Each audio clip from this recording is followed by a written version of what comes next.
All right friends, welcome to BPSC basics. और ये एक आज का इंडियन एक्सप्रेस में एक्सप्लेन्ड आर्टिकल आया है। मतलब कि आज 2 दिसंबर है, 2 दिसंबर के एक्सप्लेन पेज में है, loss and damage fund approved at COP28, why this is a major step forward. ठीक है, तो आई वॉज वेटिंग कि इंडियन एक्सप्रेस के एक्सप्लेन पेज में ये चीज़ आए और यहाँ पे सब चीज़ आपको एक साथ मिल जाए। ठीक है, ताकि आप कॉम्प्रिहेंसिवली एक बार में 8-10 मिनट में आपका पूरा जो है मटेरियल कवर हो जाए। ठीक है, तो चलिए फिर इसको थोड़ा सा हम लोग देख लेते हैं। और अगर आप लोग चैनल पे नए हैं देन आई रिक्वेस्ट कि चैनल को सब्सक्राइब कीजिए, पुराने हैं तो फिर मज़े से वीडियो देखिए। लॉस एंड डैमेज फंड, ठीक है, this is a major first day breakthrough at the COP28 climate conference in Dubai. COP28 जो है वो दुबई में हो रहा है। सबसे पहले कि ये प्रीलिम्स, मेंस और आपके मेंस में जीएस के साथ साथ एसए के लिए इम्पॉर्टेंट है, और आप इंटरव्यू देते हैं तो इंटरव्यू के लिए भी इम्पॉर्टेंट है। क्यों? क्योंकि क्लाइमेट चेंज जो एक इशू है ना, क्लाइमेट चेंज, ग्लोबल वार्मिंग, ये ऐसा इशू है कि मतलब किसी आम इंसान से भी अब अगर आप पूछेंगे ना तो वो बता देंगे कि भाई टेम्परेचर क्यों बढ़ रहा है, तो ग्लोबल वार्मिंग हो रहा है। ऐसा नहीं है कि कोई सिविल सर्विसेज की तैयारी कर रहा है तो सिर्फ वही बता पाएगा। तो इस लेवल पे ये चीज़ चला गया है। जैसे पॉल्यूशन है तो पॉल्यूशन भी उसी लेवल का चीज़ है, क्लाइमेट चेंज है उसी लेवल का चीज़ है, ग्लोबल पैंडेमिक कुछ होता है तो उसी लेवल का चीज़ है। ठीक है, तो ये पता होना चाहिए इन एंड आउट। प्रीलिम्स के लिए जैसे ये पूछा जा सकता है कि COP28 क्लाइमेट कॉन्फ्रेंस कहाँ हुआ, तो दुबई में हुआ था। इसके पहले वाला कहाँ हुआ था? शर्म शेख में हुआ था। ठीक है, और क्या पूछा जा सकता है? पूछा जा सकता है कि यहाँ पे क्या क्या एग्रीमेंट्स हुए, है ना, यहाँ का आउटकम क्या रहा। ठीक है, तो आउटकम पॉइंट वाइज आपसे प्रीलिम्स से पूछ दिया जाएगा, और इसी आउटकम के बारे में आपको एनालाइज या क्रिटिकली एनालाइज या हाईलाइट करना होगा या उस पर कमेंट करना होगा, ये मेंस में होगा। और इसी आउटकम पे, ठीक है, इंटरव्यू में सवाल पूछा जाएगा कि what do you think that कि दुनिया जो वर्ल्ड है और वर्ल्ड गवर्नमेंट्स जो है can manage the global warming, और we are just talking and doing nothing. तो इस तरह का सवाल बन सकता है। खैर, तो COP28 कहाँ हो रहा है? दुबई में। सिग्निफिकेंट चीज क्या हुआ कि लॉस एंड डैमेज फंड पे अग्रीमेंट हो गया। शर्म शेख जो पिछला हुआ था इजिप्ट में, COP27, तो वहां पे इस पे बात हुई थी बट कोई एग्रीमेंट नहीं हो पाया था। लेकिन यहाँ पे एग्रीमेंट भी हो गया, और $400 मिलियन, $400 मिलियन अमेरिकन डॉलर जो है वो फंड का कॉर्पस बनाने के लिए भी अलग अलग country, UAE, USA, Japan, Australia, सब लोग, यूरोपियन यूनियन, ये सब लोग सब साथ में आए कि $400 मिलियन का एक पूरा फंड बनाते हैं। ठीक है, तो हम लोग एक एक करके देखेंगे कि ये फंड है क्या। ठीक है, loss and damage fund to help developing nations recover from climate disaster. Climate disaster होता है और उसका इंपैक्ट पड़ता है developing, least developing island nations पे, तो उससे वो कैसे निकलेंगे? उनके पास पैसा नहीं है, तो उसके लिए एक फंड बनाया जा रहा है। क्यों बनाया जा रहा है भाई? क्यों डेवलप्ड कंट्री देंगे?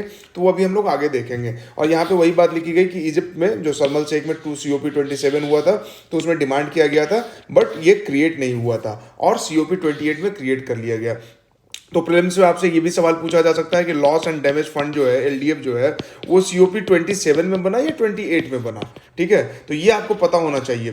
ठीक है, होता क्या है ना, देखिए, इस तरह का कोई भी चीज जो रिस्पॉन्सिबिलिटी वाला चीज, जहां फंड देने की बात है, जहां डेवलप्ड नेशन का रिस्पॉन्सिबिलिटी, उसका अकाउंटेबिलिटी तय किया जाता है, तो ऐसे डिस्कशन जो है ना काफ़ी साल चलते हैं, और चलने के बाद फिर कुछ कंक्लूजन निकलता है।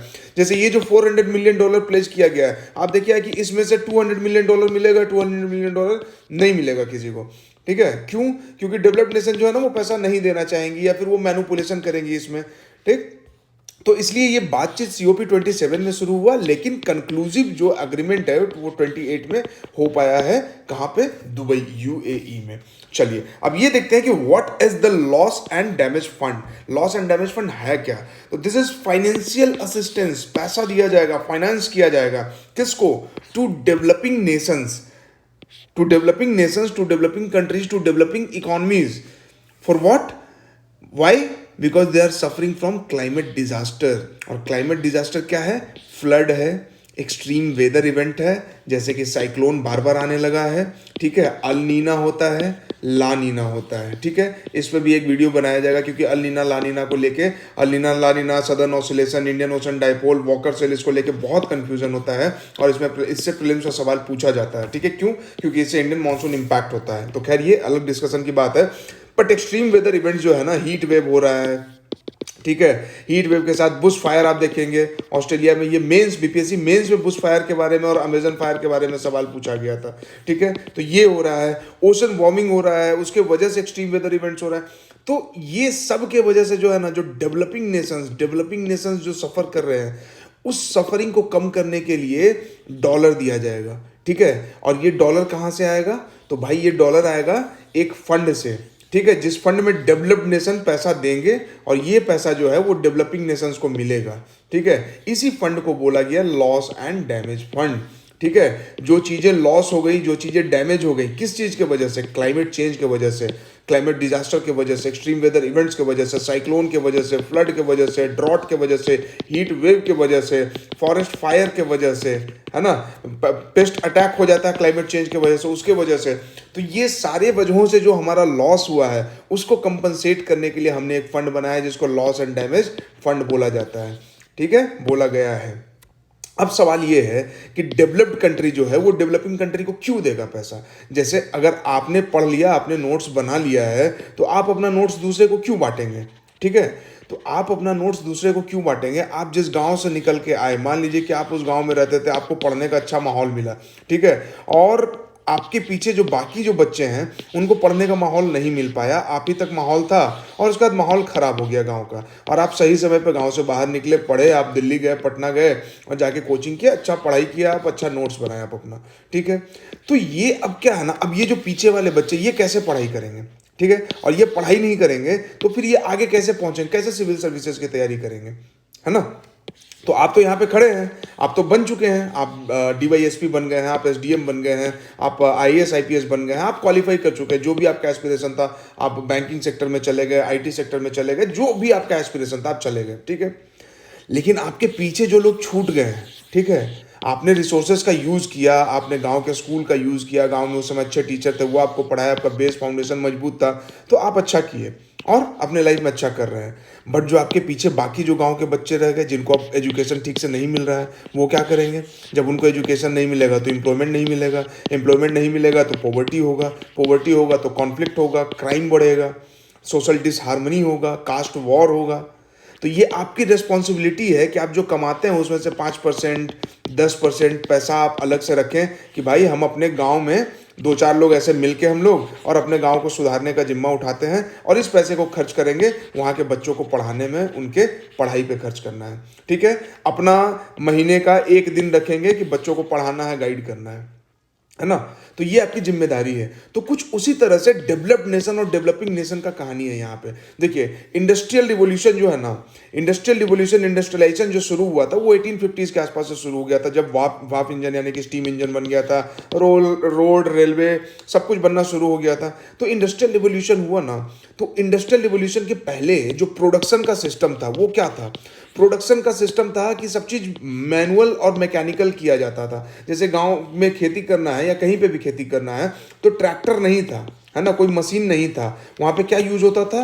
बुलॉक यूज़ होता था, ऑक्स यूज़ होता था, बफेल्ले यूज़ होता था, है ना, ये चीज़ें होती थी। उस समय क्या होता था? दूध क्या आता था? तो भाई गाय दूध दी और वो दूध डायरेक्ट जो है कंज्यूम किया जाता था गर्म करके। लेकिन अभी क्या है कि दूध जमा होकर फैक्ट्री में जाता है और वहां से फिर प्रोसेस होकर अलग अलग प्रोडक्ट बन जाता है। ठीक है, तो इंडस्ट्रियल रिवॉल्यूशन के पहले एवरीथिंग जो था ना वो लगभग नेचर के साथ हार्मनी में था। ठीक है, तो नेचर के साथ जब हार्मनी में था, मतलब एब्सोल्युटली 100% तो नहीं था, उस समय भी हम लोग गोईठा जलाते थे, उस समय भी लकड़ी जलाते थे।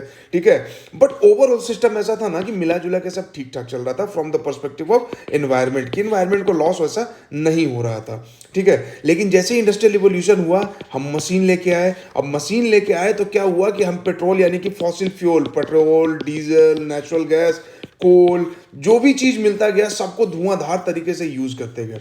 ठीक है, मशीन को चलाने के लिए। अब मशीन चला तो एक तो ये चीज हुआ, दूसरा क्या हुआ कि जो इस प्रोसेस से यूज करके मैन्युफैक्चर किया गया मशीन से, तो क्या बना? टीवी बना, एसी बना, फ्रिज बना, कार बना। अब ये जो प्रोडक्ट बना है, एक तो बनाने में इसको पॉल्यूशन हुआ और जो प्रोडक्ट है वो खुद में एक पॉल्यूटिंग प्रोडक्ट है। ठीक है, मतलब कि जो एसी है, एसी चल रहा है तो उसके पीछे से गैस निकल रहा है, जो कार है वो चल रहा है तो धुआं छोड़ रहा है। तो ओवरऑल क्या है ना कि ये पूरा पॉल्यूटिंग इन्वायरमेंट बन गया। ठीक है, इन्वायरमेंट को कर दिया डिसरप्ट। अब जब इन्वायरमेंट डिसरप्ट हो गया तो भाई टेम्परेचर बढ़ना शुरू हो गया। ठीक है, क्यों? क्योंकि इन्वायरमेंट में carbon dioxide, carbon, methane, water vapour सबका कंसंट्रेशन जो है वो बढ़ने लगा। अब सवाल ये आता है कि भाई हम लोग जो बात कर रहे थे कि डेवलप्ड नेशन क्यों देगा डेवलपिंग नेशन को, तो रीजन यही है कि ये जो इंडस्ट्रियल रिवोल्यूशन हुआ, जो इंडस्ट्रियलाइजेशन हुआ, वो जहां पे पहले शुरू हुआ था वो नेशन थे western countries, USA, UK, European Union के बाकी कंट्री।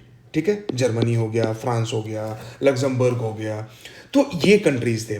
अब इन्होंने क्या किया, मशीन यूज़ किया, प्रोडक्ट बनाया, मशीन में तेल कंज्यूम हुआ, प्रोडक्ट धुआं निकाला, तो ये पूरा ग्लोबल एनवायरनमेंट जो है वो करप्ट हो गया, पॉल्यूटेड हो गया। ठीक है, उसके बाद इसमें शामिल कौन हुआ? रसिया, रशियन रिवोल्यूशन 1917 हुआ। उसके बाद लेनिन के नेतृत्व में वहाँ पे सरकार बनती है, न्यू इकोनॉमिक पॉलिसी आता है 1925 में, मैसिव इंडस्ट्रियलाइजेशन किया जाता है, फिर रसिया पॉल्यूट करना शुरू करता है, कनाडा पॉल्यूट करना शुरू करता है, जापान में इंडस्ट्रियलाइजेशन होता है वो पॉल्यूट करता है, ऑस्ट्रेलिया में इंडस्ट्रियलाइजेशन होता है वो पॉल्यूट करता है। ये 6 कंट्री मिलके, मतलब US, UK, Russia, Canada, Australia, Japan plus European Union के बाकी कंट्री, तो मतलब 8-10 कंट्री मिलके 65%, यानी कि मोर देन 1/2 है ना, मोर देन 2/3 पॉल्यूशन ये लोग कर दिए। ठीक है, और ये 3 कंट्री अकेले मिलके 50% कर दिए। अब आप बताइए भैया कि मान लीजिए कि एक कोई जग में पानी है और आप पानी 2/3 पी चुके हैं, तो आपके पीछे जो प्यासा आदमी आएगा तो उसको पानी पिलाने का जिम्मेदारी तो आप ही का है ना। पानी तो आप खत्म कर चुके हैं, तो कम से कम इसको पैसा तो दीजिए कि किसी दुकान से जाके बोतल पानी का खरीद ले और पी सके, जिंदा रह सके। तो वही कॉन्सेप्ट है कि भाई 2/3 आपने पॉल्यूशन कर दिया है, और अब अगर हम कोयला जलाते हैं तो बहुत पॉल्यूशन होता है, तो अब कोयला जलाने का ऑप्शन डेवलपिंग कंट्री के पास है नहीं कि आप बहुत ज़्यादा दिन तक जला पाएंगे। आप 10-20 साल, 30 साल, 50 साल तक कोयला जलाएंगे, उसके बाद कोयला यूज़ नहीं कर सकते हैं। लेकिन डेवलप्ड नेशन ने 200-300 साल तक कोयला का यूज़ किया। ठीक है, 1850 से हुआ, तो 1850 से 1950, 1950 से 2050, ठीक है, 200 साल इन्होंने जम के कोयला जलाया, जम के पॉल्यूशन किया, लगभग 180 साल। तो ये वाला मजा तो डेवलपिंग नेशन को मिलेगा नहीं। तो मिलेगा नहीं, तो आपने जब एक्स्ट्रा मजा लिया है तो अब उसके बदले कंपनसेशन थोड़ा बहुत आपको देना पड़ेगा डेवलपिंग कंट्रीज को। दिस इज लाइक वाइज कि सोसाइटी में सम सेक्शन ऑफ आवर सोसाइटी, वो पहले से उनके पास सोशल कैपिटल था, पहले से जमींदारी सिस्टम का उनको फायदा मिला, पहले का एजुकेशन सिस्टम का फायदा मिला, ठीक है, तो वो इलीट क्लास बन गए। तो अब पीछे जो रह गए हैं तो उनके लिए भी जस्टिस चाहिए, तो इसी को बोलते हैं सोशल जस्टिस। और इसी को इंश्योर करने के लिए एक जो बहुत कंट्रोवर्शियल पॉलिसी है जो कि रिजर्वेशन पॉलिसी है, रिजर्वेशन लाया गया। ठीक है, फिर विमेन पीछे रह गई तो विमेन के लिए रिजर्वेशन लाया गया। तो ठीक उसी तरह से डेवलप्ड नेशन और डेवलपिंग नेशन का हाल है कि डेवलपिंग नेशन पीछे रह गया। तो ये अब डेवलप्ड नेशन का काम है कि भाई आप इनको जगह दीजिए, स्पेस दीजिए, चाहे वो फाइनेंस के टर्म में हो, चाहे वो टेक्नोलॉजी के टर्म में हो। आई होप कि आपको ये इन एंड आउट अब थोड़ा समझ में आ गया होगा। अब डेवलपिंग कंट्रीज में कौन होता है भाई? तो डेवलपिंग कंट्रीज वो है जिसका कि जीडीपी भी ग्रो कर रहा है, जिसमें सम सेक्शन ऑफ पॉपुलेशन अभी बहुत पुअर है, सम सेक्शन ऑफ पॉपुलेशन अभी भी पॉवर्टी लाइन के नीचे है, उनका मैन्युफैक्चरिंग बेस जो है वो उतना ग्रो नहीं किया है, सर्विस सेक्टर में कम पॉपुलेशन काम करता है। तो ये सब लक्षण है डेवलपिंग नेशन का कि अभी डेवलप कर रहे हैं, अभी हम तैयारी कर रहे हैं, पीटी निकला है, अभी मेंस निकालना है, इंटरव्यू निकालना है। लेकिन ये डेवलप्ड नेशन जो है वो आईएएस बन चुका है, डिप्टी एसपी बन चुका है। ठीक है, तो इनका रेस्पॉन्सिबिलिटी है कि आप इनको गाइड कीजिए, इनको नोट्स दीजिए और जरूरत पड़े तो इनका ट्यूशन का फीस दीजिए। ठीक है, तो स्मॉल आइलैंड कंट्रीज हो गया। और जो सबसे बड़ी बात है ना भाई कि इन लोग का दोष ही क्या है? हम जैसे India, China, small island nation हो गया, श्रीलंका हो गया, म्यांमार हो गया, पाकिस्तान हो गया, अफगानिस्तान हो गया, हमारा दोष क्या है? हमने तो अभी इन्वायरमेंट को एक्सप्लॉइट ही नहीं किया उस लेवल पे, तो हमारा तो कोई दोष नहीं है। लेकिन आपने जो एक्सप्लॉइट किया है, तो इससे दो चीज हुआ है। इससे दो चीज क्या हुआ है कि एक तो कि एक्सप्लॉइटेशन के लिए बस स्पेस खत्म हो गया, पहला चीज कि अब उतना कोयला हम जला नहीं सकते।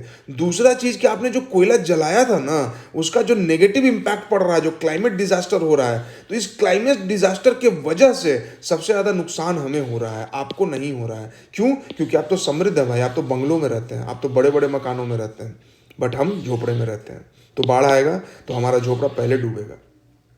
तो एक तो आप कोयला जला लिया आपने सारा, दूसरा कि जो डिजास्टर हो रहा है उसका भी इंपैक्ट आप पे नहीं पड़ रहा है। तो ये सारा चीज कुल मिला जुला के जो है वो हमें झेलना पड़ रहा है। तो जब हमें झेलना पड़ रहा है तो अब आपकी मोरल रिस्पॉन्सिबिलिटी है कि हमें आपको सपोर्ट करना पड़ेगा। ये हमारा राइट है, डेवलपिंग नेशंस का राइट है, जैसे रिजर्वेशन समाज के पिछड़े वर्ग का राइट है। Nobody can snatch this right from them. ठीक है। तो उसी तरह से डेवलपिंग नेशन का राइट है कि डेवलप्ड कंट्रीज को फाइनेंस देना चाहिए, टेक्नोलॉजी देना चाहिए। आप सोचेंगे इस बात पे इतना जोर क्यों दे रहे हैं, क्योंकि इस तरह का चीज़ जब आपसे आप मतलब ये आपके समझ में इस तरह से आ जाना चाहिए ना कि मेंस में अगर आपको आंसर लिखना हो तो लिख सकें, आप इससे अगर लिखना हो ना तो इस पर बहुत अच्छे से कहानी बना के लिख सकें, ठीक है। तो this is obligatory for developed nation, do not have adequate resources to recover from the disaster. Developing nation को उनके पास भाई एडुकेट रिसोर्सेज नहीं है कि हम कैसे इससे बाहर निकलेंगे, तो ऑब्लिगेटरी है डेवलप्ड नेशन पे। क्यों? क्योंकि कल्प्रिट जब आप हैं तो कंपनसेशन कौन देगा? गाड़ी जब सलमान खान ने चढ़ाया था तो केस किस पे होगा? तो केस तो चलिए आप मैनेज करके निकल गए, तो कंपनसेशन तो दीजिएगा। This was just a joke, मतलब हम एलिगेशन नहीं लगा रहे हैं, बस समझाने के लिए एक बात बोला जा रहा है, ठीक है। I have huge respect for Salman Khan. According to one recent study, climate disaster से कितना लॉस होता है? अकेले 2022 में 1.5 ट्रिलियन डॉलर का लॉस हुआ है। समझिए आप, मतलब इंडिया का इकोनॉमी का आधा, जो हमारा इकोनॉमी है उसका आधा जो है ना, वो क्लाइमेट डिजास्टर की वजह से अकेले 2022 में लॉस हो चुका है पूरा दुनिया में, ठीक है। और जो लीस्ट डेवलप्ड कंट्रीज हैं उनके जीडीपी का 8% जो है वो डिजास्टर की वजह से लॉस कर जाता है। मतलब इंडिया जो अभी ग्रो कर रहा है, तो इंडिया और ज्यादा ग्रो करता अगर क्लाइमेट की वजह से असर नहीं पड़ता। जैसे खेती को नुकसान नहीं होता, हमारा फसल बर्बाद नहीं होता, फ्लड आता है तो फ्लड के वजह से वहां पे इंडस्ट्री नहीं डेवलप हो पाता है, लोगों को माइग्रेट करना पड़ता है, सरकार को सब्सिडी देना पड़ता है, सरकार को खाना खिलाना पड़ता है। जो लोग के परिवार वाले हताहत हो जाते हैं, किन्हीं की मृत्यु हो जाती है, तो उनको फंड से कंपनसेट करना पड़ता है। तो ये क्या है? ये लॉस हो गया। अगर ये चीज नहीं होता तो हम इसको प्रोडक्टिव इकोनॉमिक एक्टिविटीज में लगाते और हमारा इकोनॉमी ग्रो करता, ठीक है। तो इतना लॉस हो रहा है, तो इस डेटा को आप कोट कर सकते हैं कि according to recent research, according to recent study, according to multiple studies, around 1.5 trillion dollar has been lost in 2022 due to climate disasters, climate related disasters, climate change related disasters, ठीक है। Australia में Bush fire हो गया, Amazon में fire हो गया, India में flood हो गया, इंडिया में ड्रॉट हो गया। इस बार देखिए मॉनसून कम है ना। इसको लानीना अल नीना से जोड़ सकते हैं, और लानीना अल नीना जो है ये हम लोग अलग से सेपरेट वीडियो में इसको डिस्कस करेंगे।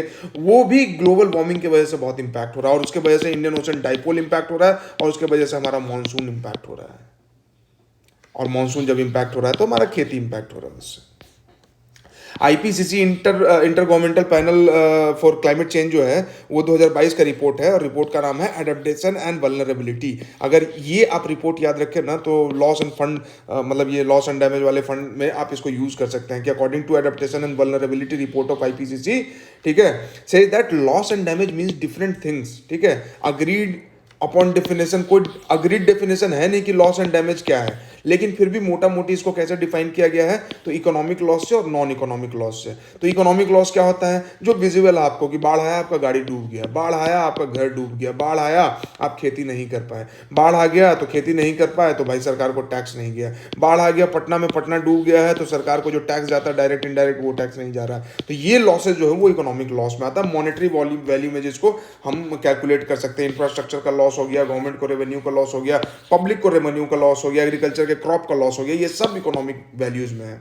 लेकिन नॉन इकोनॉमिक लॉसेस क्या है? नॉन इकोनॉमिक लॉसेस में है कि डिफिकल्ट और infeasible to assign a monetary value. जैसे बाढ़ आ गया, बाढ़ के बाद आप ट्रॉमा में है कि मेरे गांव में बाढ़ आया, अब उसको मॉनेटरी वैल्यू में कैसे ट्रांसलेट किया जा सकता है? Loss of community, loss of family member, loss of biodiversity, इसको करना इकोनॉमिक टर्म्स में थोड़ा मुश्किल है। तो इसीलिए लॉस एंड डैमेज जो है ना, that is not only economical but non economic as well, ठीक है। तो ये भी चीज़ हमें पता होना चाहिए, और ये भी लिखेंगे तब लगेगा कि हाँ you have comprehensive understanding. How much damage has been cause by industrialisation, तो इंडस्ट्रियलाइजेशन के बारे में हमने अभी बात कर ही लिया कि 50% अकेले यूएस, यूके और यूरोपियन यूनियन, ये तो याद ही रहेगा। और इसमें रसिया, कनाडा, जापान, ऑस्ट्रेलिया को अगर आप जोड़ देंगे तो 65% इन्होंने मिलके बवाल मचा दिया है। अब जो है मतलब कि भाई 35% का जगह बचा हुआ है, ठीक है। मतलब 35% में बाकी पूरा कंट्री है, 65% बाकी ये लोग खुद मिलके सब कुछ कर चुका। अब यहाँ पे इंडिया का देख लीजिए, जैसे इंडिया को बार बार बोला जाता है कि कोयला के जलाना कम करो। अरे भाई जो पूरा हिस्टोरिकल रिस्पॉन्सिबिलिटी उसका मात्र 3% ऑफ हिस्टोरिकल इमिशन इंडिया ने किया है। और पर कैपिटा जब आप देखेंगे ना, पर कैपिटा मतलब इंडिया ने 3% किया है, ठीक है, और यूएसए को आप देखेंगे, यूके को देखेंगे, यूरोपियन यूनियन को 50% किया है, ठीक है। एक तो परसेंटेज टर्म में इंडिया इतना कम है, चाइना ने कितना किया, 11% किया है, परसेंटेज टर्म में ही कम है। दूसरी बात क्या है कि इंडिया का पॉपुलेशन है 1.4 बिलियन, यूएसए का पॉपुलेशन, यूके का पॉपुलेशन कितना कम है। तो पर कैपिटा जब आप देखेंगे ना कि एक आदमी ने कितना धुआं छोड़ा, तब तो पता चला कि इंडिया कहीं स्टैंड ही नहीं करता है। So these countries have no moral right to preach India कि भाई कोयला जलाना बंद करो, अभी हम जलाएंगे 2070 तक, जो करना कर लो, ठीक है। फेज आउट फेज डाउन कर रहे थे, अभी तो जलाएंगे। क्यों? Because we have to pull out lots of people out of poverty. हमको मैन्युफैक्चरिंग डेवलप करना, हमको एम्प्लॉयमेंट प्रोवाइड कराना है। तो हम कोयला जलाना कैसे बंद कर सकते हैं भाई? हमारे पास नेचुरल गैस का रिसोर्स नहीं है, पेट्रोलियम का रिसोर्स नहीं है, नेचुरल गैस का रिसोर्स नहीं है। हम रिन्यूएबल एनर्जी पे काम कर रहे हैं, बट नेचुरल रिसोर्सेस, जब नेचुरल गैस नहीं है हमारे पास, तो तुमने इतना जला लिया, अब हम क्या करेंगे? हमारे पास कोयला है, कोयला जलाएंगे। तुम पैसा दो, क्लीन टेक्नोलॉजी लेके आओ, टेक्नोलॉजी हमें दो। तो ये चीजें हैं, ठीक है। तो इंडिया और चाइना को बोला जाता है, और क्लाइमेट में देखिए इंडिया और चाइना एक दूसरे को सपोर्ट करता है, ठीक है। क्लाइमेट को लेकर जब भी बात होगा, क्यों? क्योंकि दोनों का इंटरेस्ट सेम है। इंडिया मात्र 3% किया हिस्टोरिकल, जो टोटल इमिशन है उसका 3%, और चाइना 11% किया। तो पर कैपिटा दोनों कंट्री का बहुत कम है, और इसलिए वेस्टर्न कंट्री के अगेंस्ट ये दोनों कंट्री खड़े रहते हैं। और लॉस एंड डैमेज फंड को लेकर भी इंडिया बहुत वोकल रहा है। कोयले को बोला गया कि फेज आउट कर देना है 2050 तक, मतलब कि कोयला खत्म, कोयला नहीं जलेगा, नहीं मिलेगा मार्केट में। इंडिया बोला तुम ज्यादा बुद्धि सिखाओगे, कोयला को फेज आउट नहीं करेंगे, फेज डाउन करेंगे, मतलब कम करेंगे। और 2070 तक का टाइम लिया इंडिया ने। बोले ज़्यादा बकवास नहीं, तुम लोग मजा ले लिए और मेरा पब्लिक जो है वो गरीब रहेगा, ठीक है। अब यहाँ पे देखिए थोड़ा ग्रीन हाउस गैसेस के बारे में डिस्कस किया गया कि कौन कौन सा ग्रीन हाउस गैस होता है। तो ये भी प्रीलिम्स में आ सकता है कि भाई आपको ऑप्शन दे देगा, आपको लगेगा वाटर वेपर तो ग्रीन हाउस गैस नहीं हो सकता। ग्रीन हाउस गैस वो है जो सोलर एनर्जी को एब्जॉर्ब करता है, ट्रैप कर लेता है, ठीक है, और उसका जब निकलता है तो उसको बीच में ट्रैप कर लेता है, रोक लेता है, ठीक है, और जाम कर देता है। तो ये ग्रीन हाउस गैस हुआ। अब ये जैमिंग के वजह से क्या है ना कि हीट बजट पूरा गड़बड़ हो जाता है। ये जब ज्योग्राफी का एनसीईआरटी हम लोग पढ़ेंगे तो वहाँ पे देखेंगे, ठीक है। तो याद रखिएगा, मीथेन भी है, नाइट्रस ऑक्साइड भी है, बहुत पोटेंट ग्रीन हाउस गैस है, बहुत ज़्यादा पावरफुल है, वाटर वेपर भी है, ठीक है। लेकिन जो सबसे ज़्यादा दिक्कत की बात है वो CO2 से है। क्यों?